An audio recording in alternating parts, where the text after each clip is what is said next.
Hey, it's me, MLB. Here is the final part of Ni Sasowarete, part 7. Enjoy.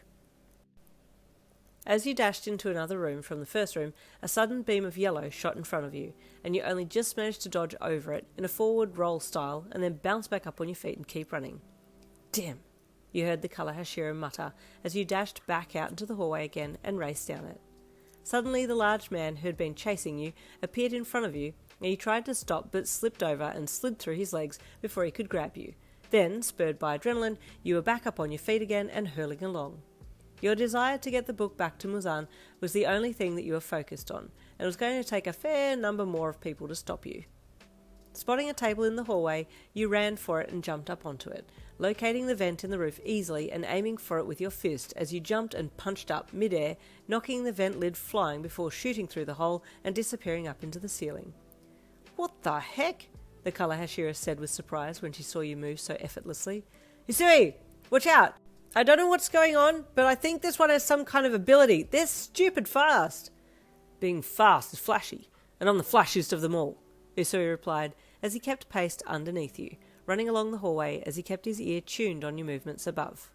Because the ceiling was low in the roof space, you had to crawl, but this didn't stop you at all. On all fours you galloped to the beams, trying to formulate your next move. "I need to get through to the roof," you thought as you looked up. "I'll punch my way through." Getting ready for your next move, you heard shouting below, and then an unhinged laugh followed by, "Let's get him!" "Oh, that can't be good," you cried, as you paused for a second to punch up through the tiles of the roof with your right hand, breaking your index and middle finger instantly. Despite the searing pain in your hand, you pushed that aside and forced your way through the broken tiles and onto the roof. "I need to run to the edge and jump to the wall, and then I'll be away," you thought, running along the roof and trying to make out where the closest part of the wall was. Just then something came flying at you from your left and you jumped, but not quick enough, and the tip of a sword sliced through the outer fibres of your left calf muscle, making blood spray everywhere. "Going somewhere?" the person's rough voice asked, and you looked at them, mid-stumble, before picking yourself up and running on. You recognised the man as the person named Sanemi, and he had a crazed look in his eye. "He's not going to show any mercy," you thought, as you sprinted off again, your legs still holding up despite your injuries. Sanemi gave chase, but then all of a sudden a dense cloud of mist enshrouded you, and you panicked before jumping as high as you could, trying to see over the mist, but also timing your jump perfectly that you missed a low swipe of a sword that would have taken out both your legs. In your frantic jump, you happened to vaguely spot the wall not far from the edge of the building, and when you landed, you ran blindly to the edge of the building and threw yourself off it, bursting out of the mist with Sanemi in hot pursuit. From below, Mitsuri and Obanai watched you come hurling out from the mist and land on the wall, only for a split second, before jumping off the other side. Hot on your tail was Sanemi, who tried to strike you midair but just licked your back with the tip of his sword, drawing an inch-thick line from your right shoulder down to your left hip and splitting your whole back open. You felt the pain, you could hear the shouting, but in your mind all you could repeat was, "Keep going, get in the book, get in the book." So despite your injuries, you landed and shot off into the dark, making for the tree line. Sanemi caught you just before the trees and took another wild swing at you, this time getting you across the back of the neck. You let out a cry of pain and tripped, falling to the ground before rolling over multiple times and ending on your stomach. Once you'd stopped, you went to get up, but a foot, stomping into your middle back, pinned you to the ground. "It's over. Give me the book," the rough voice of Sanemi said. You didn't have the breath to tell him no, so just lay there panting and trying to find the space in your brain to come up with a way to get out of this. You heard his sword clench, ready for something, which you assumed was your death. But then something came flying out of the darkness and attacked Sanemi, forcing him to step away from you as this new being entered the scene. "Go!" the being yelled at you. "It's my turn now, come on, Slayer, I'm your opponent," it cajoled the irate Hashira. You only had a second to glance at this new entity before running, noting he was covered in a lot of lines, with bead anklets. "He told me to come here, now go!" the entity called to you. You don't remember much after that. The adrenaline was still pumping through your veins, but slowly leaking out as your blood escaped through your deep injuries. Your running slowed to laboured jogging, then walking, then limping, and was getting harder to stay conscious. But the whole time you kept your mind on him and how he had entrusted you with this mission. As you neared the tree line, you stopped and leaned up against a tree to rest for a second. "I can't go out there, you thought as you looked at the heavy crowds of people all walking around in their costumes, casually and joyfully going from door to ask for treats. They'll spot me, and I'll be taken to a hospital. Then you saw some of the kids walking around like zombies, fake blood staining the front of their shirts for the sake of the costume. Wait, you thought as you looked down your front. There wasn't a lot of blood there, but when you reached back to the back of your neck and felt the warm, sticky liquid running down your back and felt your shirt clinging warmly to you in spots, you had an idea. With your whole body aching and stinging with each step, you stepped out of the tree line and put on a brave face. As you approached the street, a few looked up at you and you gave them your best smile. They smiled back, but you could hear the whispers from behind you. Wow, that costume looks really real. I thought they were seriously injured for a second, you heard one lady say.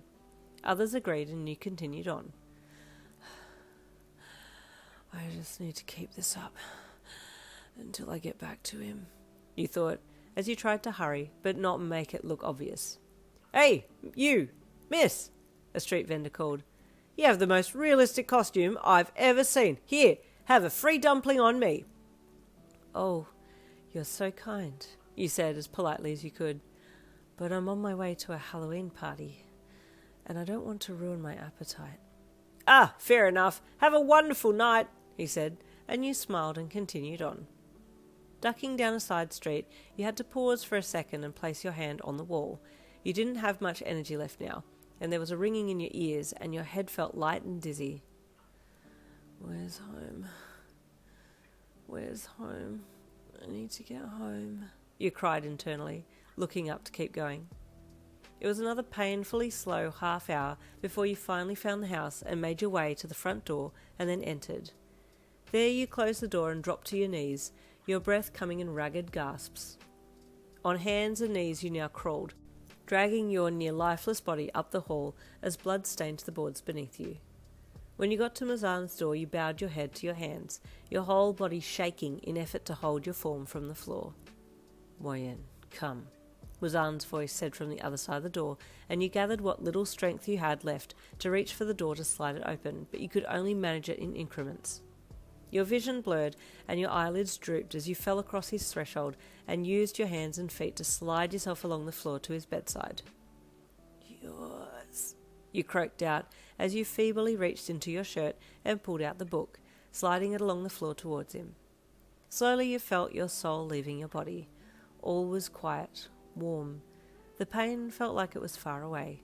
There was a clock chiming in the distance, and you could hear the happy shouts of, "Happy Halloween!" as your life drifted away. You could finally rest in peace. But then a sudden pain in your neck sent shockwaves through your body.